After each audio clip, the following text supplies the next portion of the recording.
imagina que alguien le hará daño a tu hija.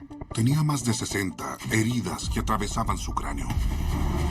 Fue un crimen extraño, chocante y sádico. En uno de los casos, la víctima fue encontrada en el exterior. En la segunda muerte, la mujer fue asesinada en su cama. Su cuerpo estaba en una posición vejatoria. Era una pose muy humillante. En esa comunidad estaban ocurriendo crímenes demasiado terribles y nadie tenía la menor idea de quiénes eran los asesinos. Con sorprendentes similitudes en las muertes recientes, la policía amplía la búsqueda del asesino del área este. Si se trataba de un nuevo asesino serial, habría otra muerte dentro de muy poco.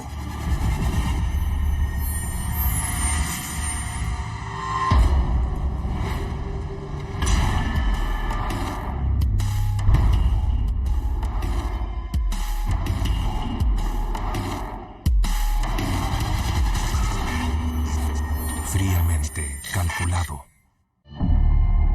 Es 23 de junio del año 1990 en Bellevue, Washington, y la rutina matutina en este suburbio de Seattle se pone de cabeza con una llamada a emergencias. La llamada venía del empleado de un restaurante, avisando que encontró un cuerpo. Entonces se envió una patrulla con oficiales. Él encontró a una mujer muerta, en un estacionamiento detrás del restaurante. La víctima estaba de espaldas y desnuda. Fue golpeada salvajemente. En su cuello había pequeñas marcas de ligaduras. Su cuerpo tenía abrasiones como si hubiera sido arrastrada por el pavimento. No hay señales de lucha. No hay sangre. Ella tenía las manos cruzadas en su pecho y dentro de ellas había un cono de pino.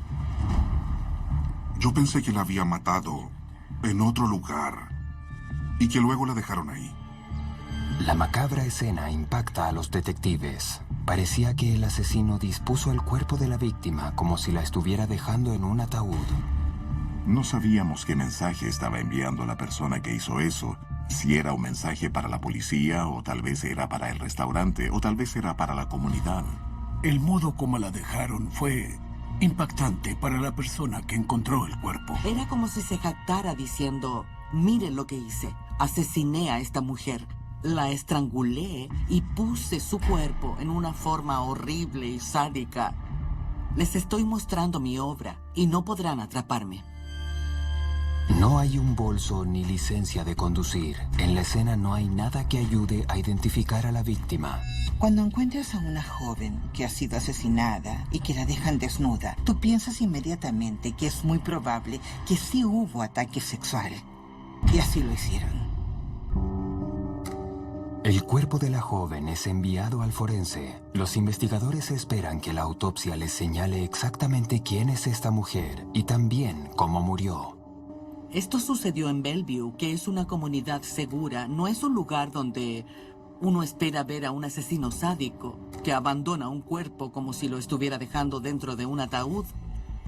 Mi compañera de apartamento no llegó a casa anoche. Cabello castaño, linda. Cuando apareció el cuerpo, la policía no sabía quién era. Mientras hacían lo necesario para identificar a esta joven, reciben una llamada. Ella nunca desaparecería de esta forma. La compañera de apartamento llamó diciendo que su amiga no había llegado a casa esa noche. Su nombre es Mary. La descripción coincidió con la joven encontrada detrás del restaurante.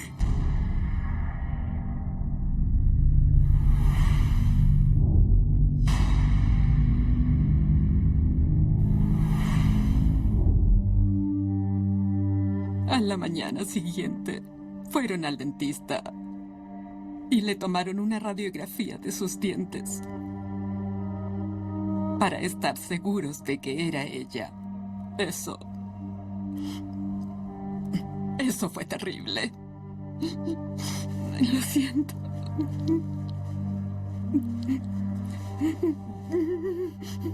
Era la primera vez que veía llorar a papá. Tuve que llamar a mi familia. Fue muy duro para mis padres. Creo que es lo más difícil que he pasado en mi vida. Quedas paralizada. Escuchas que ella ya no está, pero ¿No lo crees? Pasas por muchas emociones y de repente te das cuenta de la verdad. Mary era la típica primogénita. Ella siempre se hacía amiga de todos los que no tenían amigos. Tenía excelentes calificaciones, siempre cumplía con sus deberes. Nunca hizo nada que fuera incorrecto.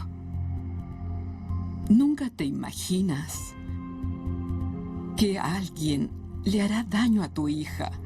Pensé que tal vez había hecho algo malo. La verdad es que uno nunca sabe. Te imaginas todas las hipótesis. La policía tampoco sabía nada. ¿Cuándo fue la última vez que la vio? Anoche.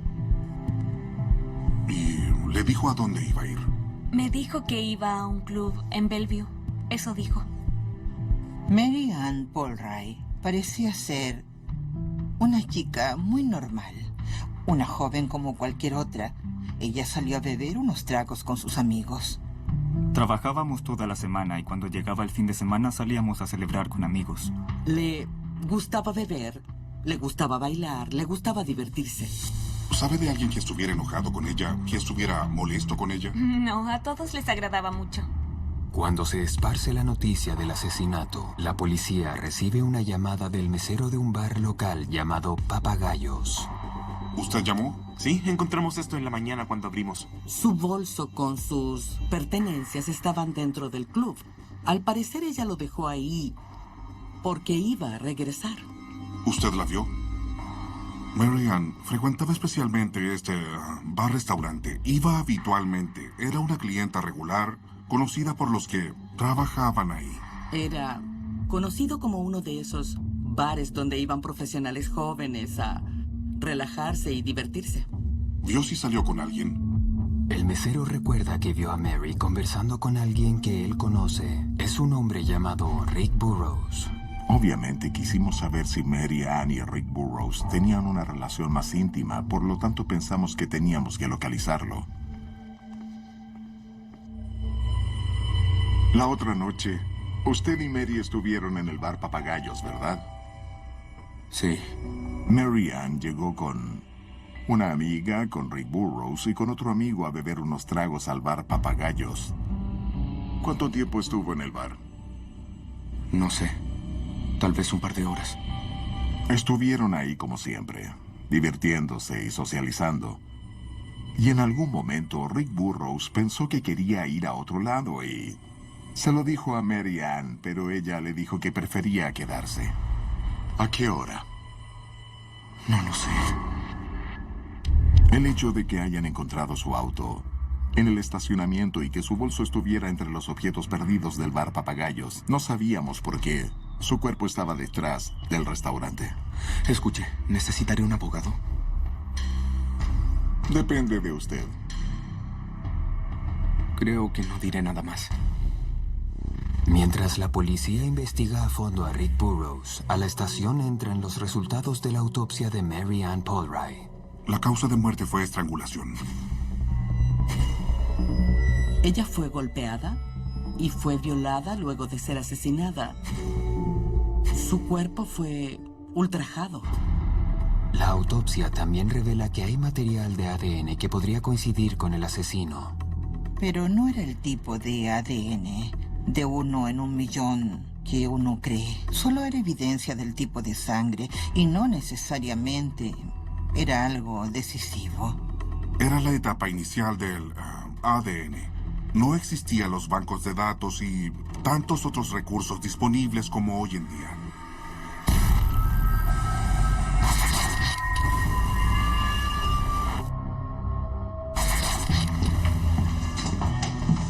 Llegaron más.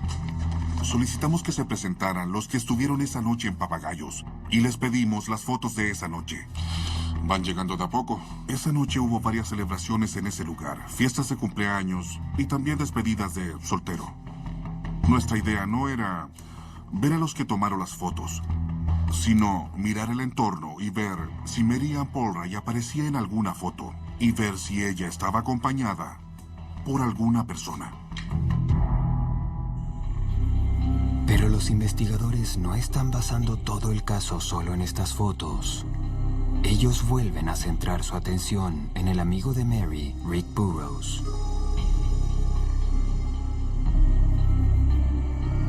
Control 12, son las 10:23 y diviso al sujeto. Seguiré informando.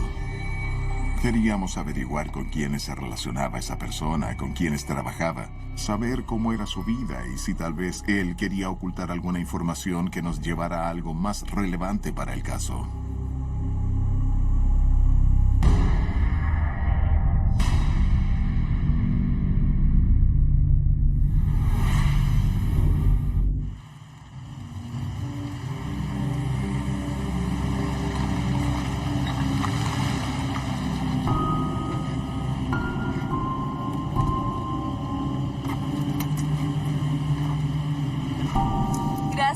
Gracias a usted. Guarda el cambio. Gracias.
Washington, el asesinato sin resolver de Mary Ann Polright tiene a todos preocupados.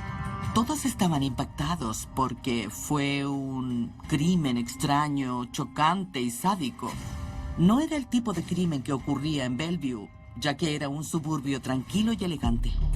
Pero Mary Ann Polright no es la única víctima. ¿Mamá? ¿Mamá?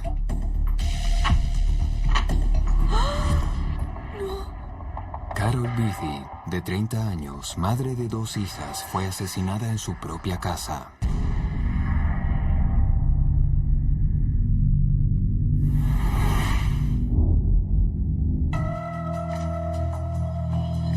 Tenía más de 60 heridas en su cráneo, que atravesaban su cuero cabelludo y su cráneo. Su cabeza fue envuelta por completo dentro de una bolsa. Su cuerpo estaba en una posición vejatoria. Era una pose muy humillante. Fue algo muy violento. Nunca antes habíamos visto algo como eso. La escena del crimen es una de esas escenas que se quedan grabadas en tu mente por el resto de tu vida y de las que desearías no haber visto fotos, pero parte de mi trabajo es tener que ver esas fotos. Procesamos la escena minuciosamente. Levantamos huellas dactilares en toda la casa. Retiramos las sábanas de las camas, los colchones, las alfombras. Lo recolectamos todo. Los investigadores envían el cuerpo de Carol al forense para que le hagan una autopsia e investigan su historia en profundidad en búsqueda de pistas. Carol tenía 2 hijas de 9 y 13 años. Todo indicaba que llevaba una vida normal. Ella trabajaba como mesera en un bar. Al parecer tenía muchos amigos. No era el tipo de persona que provocaría ese nivel de ira.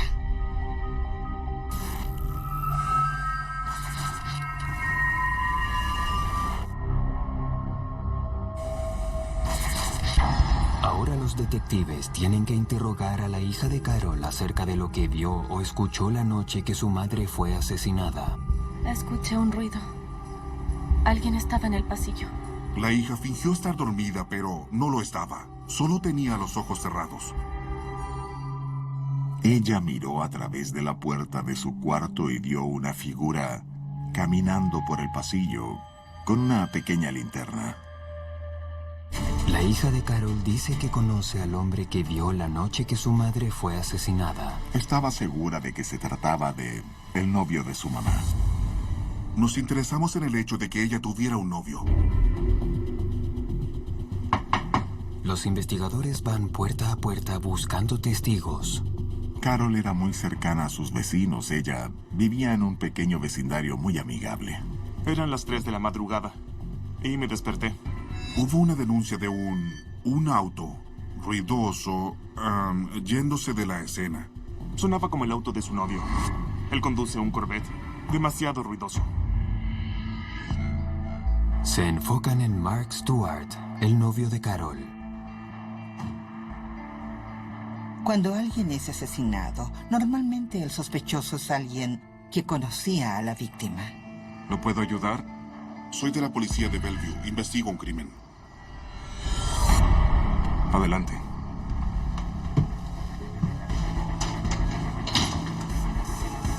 ¿Usted y Carol han tenido problemas o alguna pelea?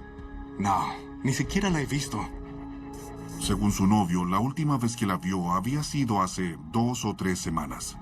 El teniente Eric presiona a Mike para que le dé una coartada de aquella noche. Esa noche salí. ¿Sí? ¿Dónde? ¿Al bar Papagayos? Supuestamente él se enteró de la muerte de Carol cuando estaba en el mismo restaurante donde Mary Ann Polray fue vista por última vez. ¿La conexión con Papagayos es una coincidencia o algo más? Por las declaraciones de los testigos que ubicaban a Mike en la escena del crimen, él se convirtió en un fuerte sospechoso.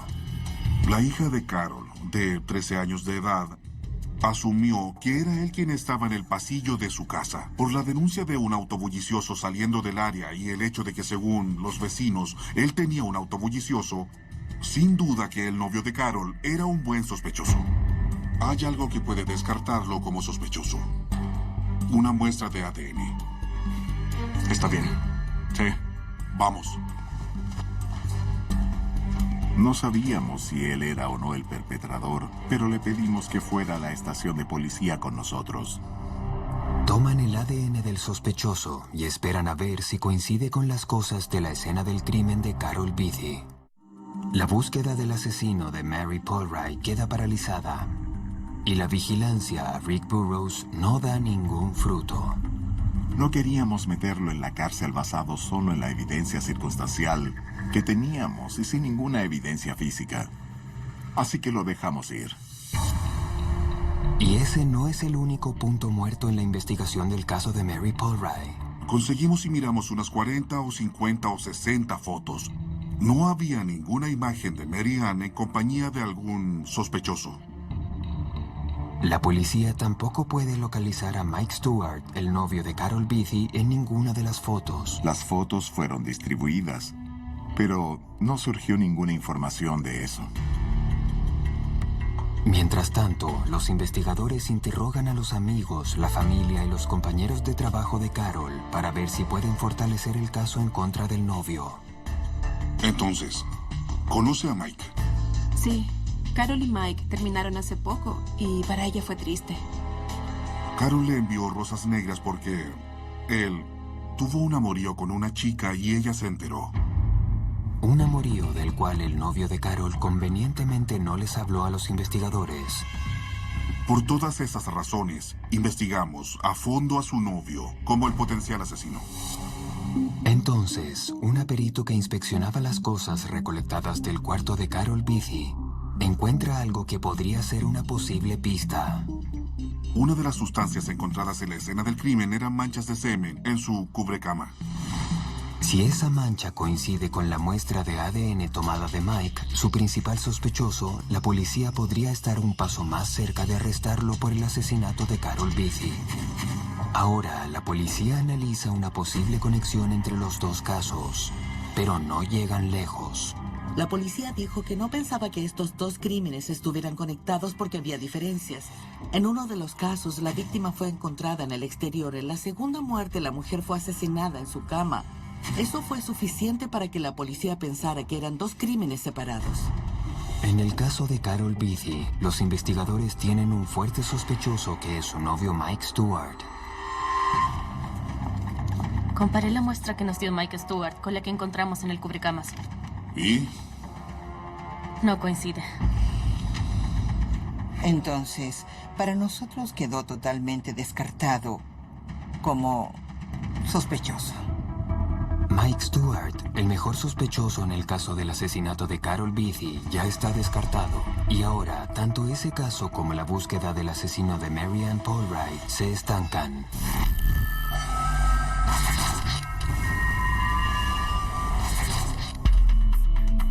Los investigadores se reagrupan para mirar con nuevos ojos los dos casos, buscando cualquier cosa que pueda darles un nuevo impulso.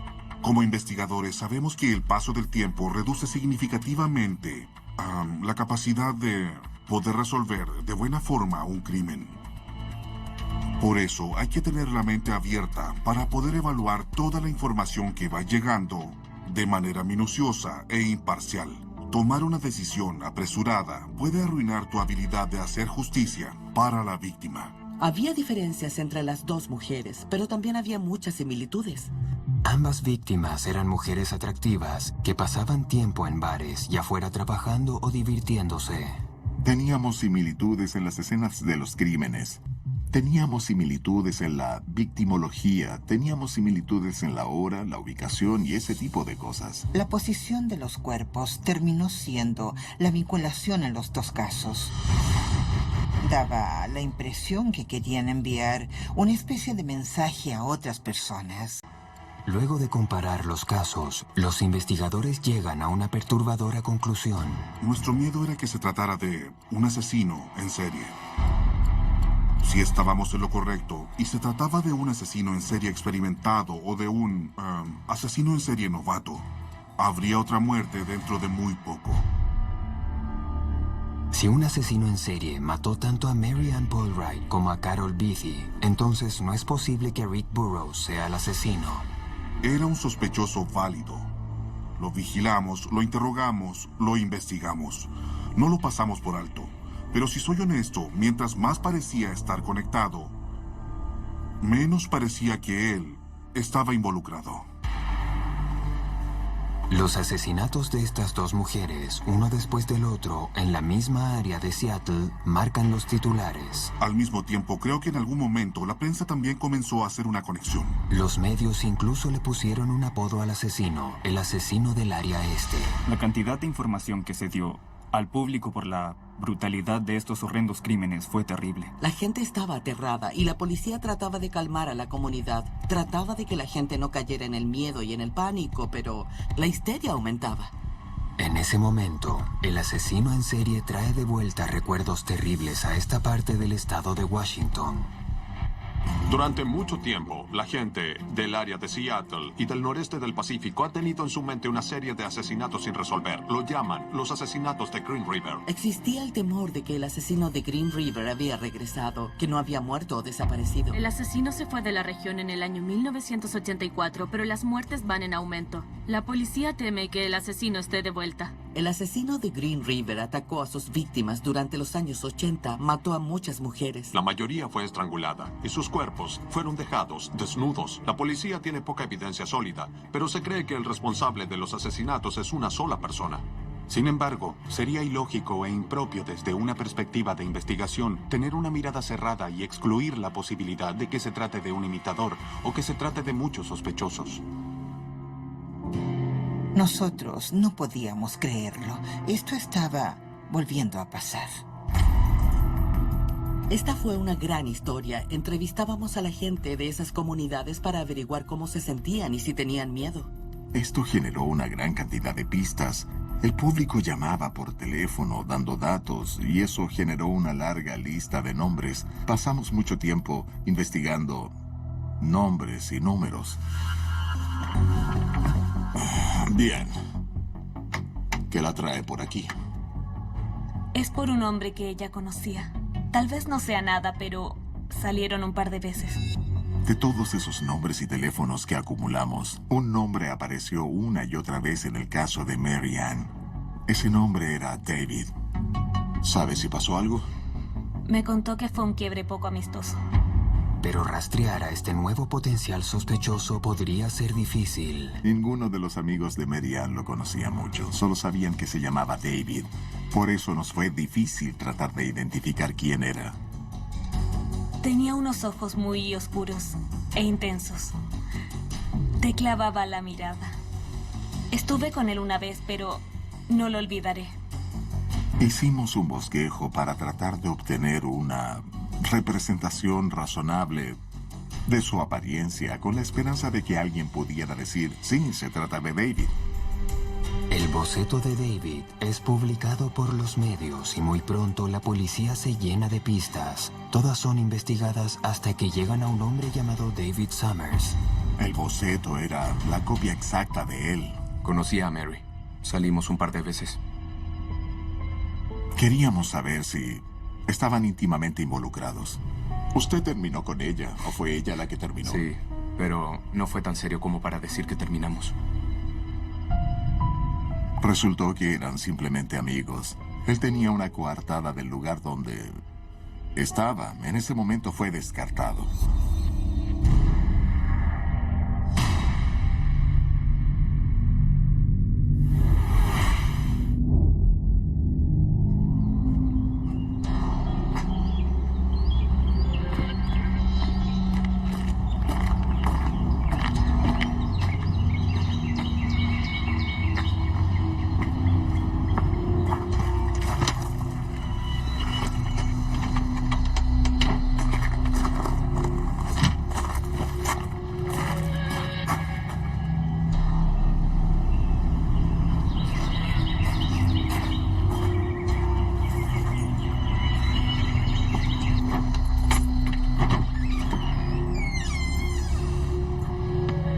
¿Randy? ¡Randy!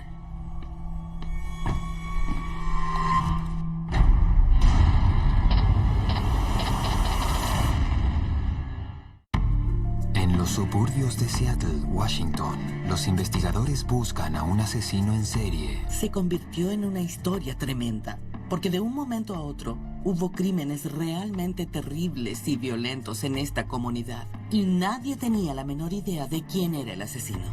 Y ahora hay un tercer asesinato.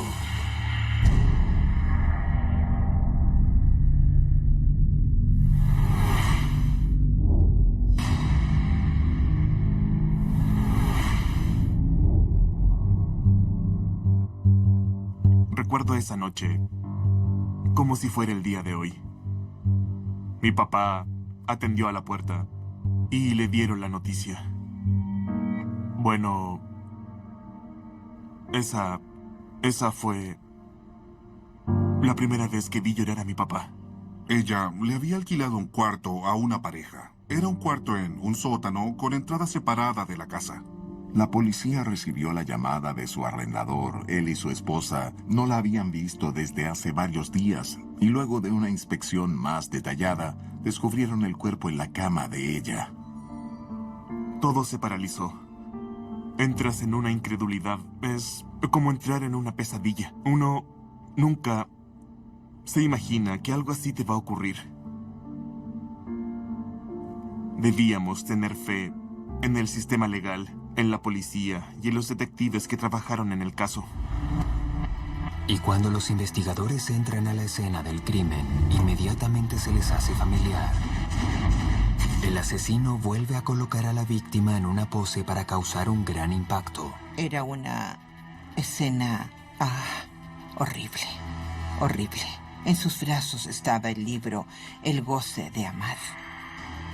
Randy fue apuñalada desde arriba, bajando por sus hombros, hasta la parte del pecho.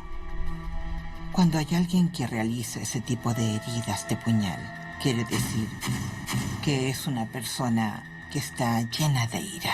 Una ira realmente increíble. ¿Usted sabe si ella tenía novio? No sé nada al respecto. Ella tenía 22 años. ¿Qué hace cualquier adulto joven? ¿Qué es lo que hacen? Salen a divertirse. La familia y los amigos de Randy no tienen mucha información acerca de su último paradero conocido, pero le dicen a la policía que hay algo que falta. Randy tenía un anillo en particular que su abuela le había regalado. Era un anillo muy exclusivo. Fue hecho a pedido. Era completamente identificable. Era un anillo único. Y no estaba en la escena del crimen.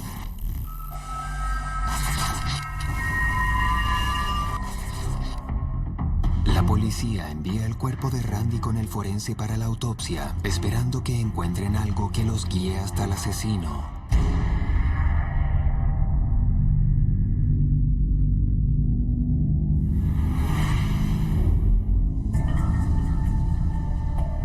Yo diría que se confirmaron nuestros peores temores. Cuando se encontró el cuerpo de Randy, no tuvimos duda de que esto se trataba de algo grave. Existía mucho miedo porque el asesino parecía estar fortaleciendo sus ataques. ¿Que si yo tenía miedo de sufrir un ataque sexual? Sin duda alguna. Yo vivía sola en una casa en Bellevue y de un momento a otro tuve mucho miedo. No se sabía quién era el asesino ni quién sería su próxima víctima. La autopsia demuestra que Randy fue atacada sexualmente y encuentran algo que probablemente podría guiarlos hasta el sospechoso. Recolectamos fibras y recolectamos cabellos y, dentro de todo lo que tomamos de la escena del crimen, encontramos cabellos atribuibles a una persona afroamericana. En los 3 casos, los novios y los cercanos a las víctimas eran todos hombres blancos, entonces nos preguntamos a quién podía pertenecer ese cabello. Los investigadores interrogan a los amigos de Randy en busca de una pista que los lleve al asesino y descubren una importante conexión. Ella, al igual que las otras 2 víctimas, fue vista por última vez en un bar-restaurante. Alguien en la vida de ella quizás estaba molestándola o algo así. ¿Se refiere a un novio? No. Pero sí había un tipo. Ella dijo que su nombre era George Russell. Pero no tenían una relación de salir juntos. Al parecer no había nada que indicara que tenían una relación romántica. Solo se veían ocasionalmente, con amigos en común. Ella comentó que es un tipo muy guapo. Un chico negro, muy bien vestido. Eso fue muy llamativo por lo del cabello de un afroamericano que fue encontrado en la escena del crimen del caso Levine.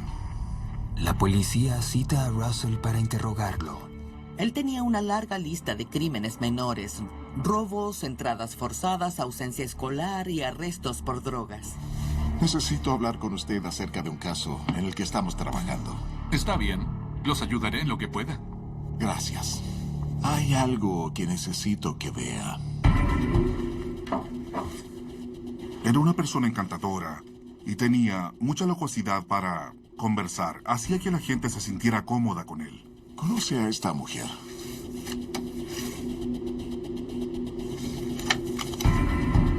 No, no la conozco. ¿No la conoció en el Papagayos?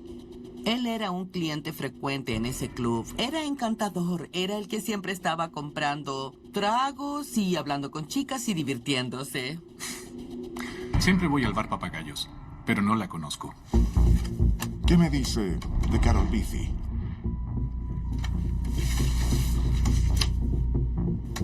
¿O de Randy Levine? No conozco a ninguna de ellas. Eso es curioso, porque Randy lo conoce. O lo conocía. Ella está muerta. La asesinaron. Se puede decir que George se sintió acorralado. En ese momento se cerró, dijo que quería a un abogado y que no respondería ninguna pregunta más. A menos que esté arrestado, me voy a ir. Claro, puede irse.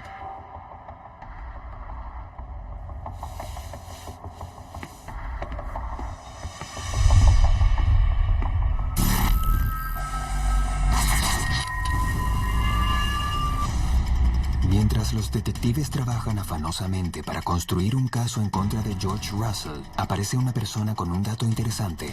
Una de las cosas sabidas por todos los investigadores, especialmente en las investigaciones tan intensivas como lo fueron estas 3, es que la gente tiene más información de la que piensa que tiene, pero el nivel de miedo que sacudía el área de este condado de King durante ese verano era extremadamente alto. Es por un anillo que alguien me regaló. Ella dio una descripción muy clara del anillo que pertenecía a Randy Levine. Fue como un rayo caído del cielo.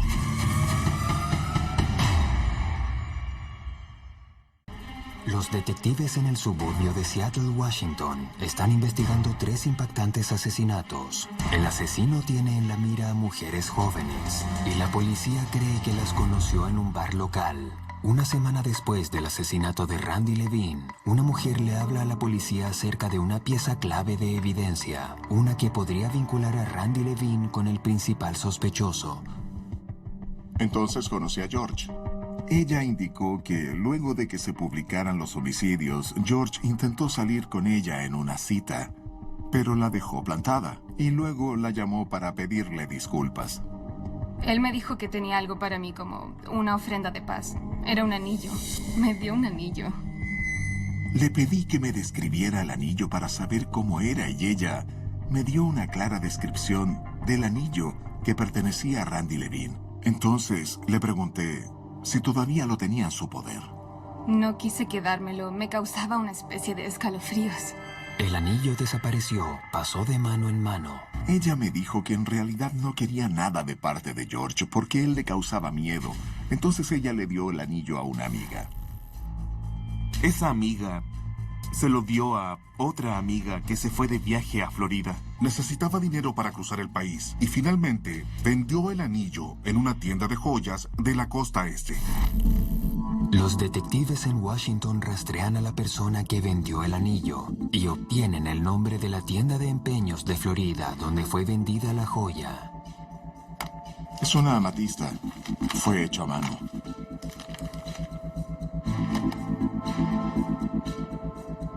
Sí, aún lo tengo. Fantástico.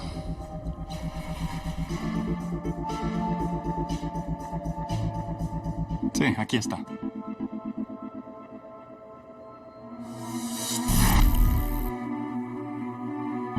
Es hermoso.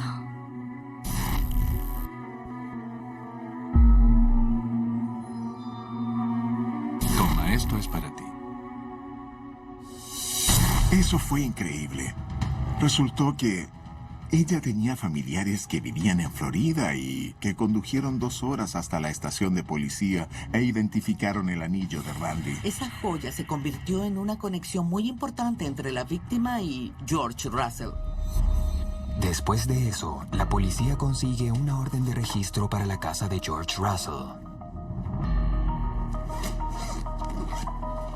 Él tenía libros de investigaciones de escenas de crímenes dentro de su morral y también tenía otras cosas como pedazos de cuerda. Nos pareció que ese era su bolso de uso diario. Todo empezó a calzar en su lugar de acuerdo a nuestras sospechas. Mientras se enfocan en Russell, interrogan a sus amigos y uno de ellos en particular les llama la atención. Él nos dijo que la noche que asesinaron a Mary Ann Polray, había estado en un bar de Bellevue, donde vieron por última vez a Mary Ann y George Russell estaba ahí. George le dijo a su amigo que había una chica a la cual quería impresionar y le pidió la camioneta para ir a dar una vuelta. Algo reacio, su amigo le pasó las llaves. Pero no le devolvió la camioneta hasta la mañana del día siguiente. La policía inspecciona la camioneta en búsqueda de evidencia del asesinato. El interior era un desastre. Había mucha cantidad de una sustancia roja dentro del vehículo que resultó ser sangre de Mary Ann Polray. La teoría más verosímil es que George salió esa noche junto a Mary Ann desde el bar Papagayos y que en algún momento tuvieron un altercado dentro de la camioneta.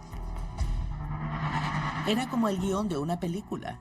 Estas son mujeres que salieron a divertirse, fueron a este club y se toparon con este aterrador asesino en serie.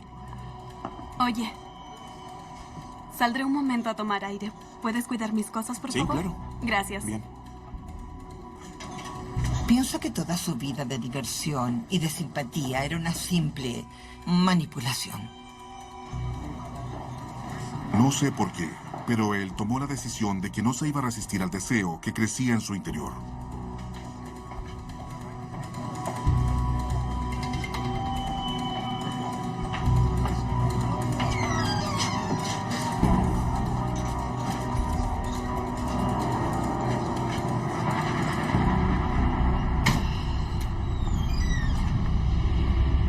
Hola. Hola. ¿Me seguiste hasta acá? Sí. La sangre de Mary en la camioneta, el anillo de Randy Levine y la pose especial de las víctimas le dice a la policía que solo una persona, George Russell, está detrás de los 3 asesinatos. La policía lo acusa de 3 cargos de asesinato en primer grado. Él era el tipo de persona que tiene doble personalidad. Creo que él no tenía ningún tipo de moralidad o sentimientos.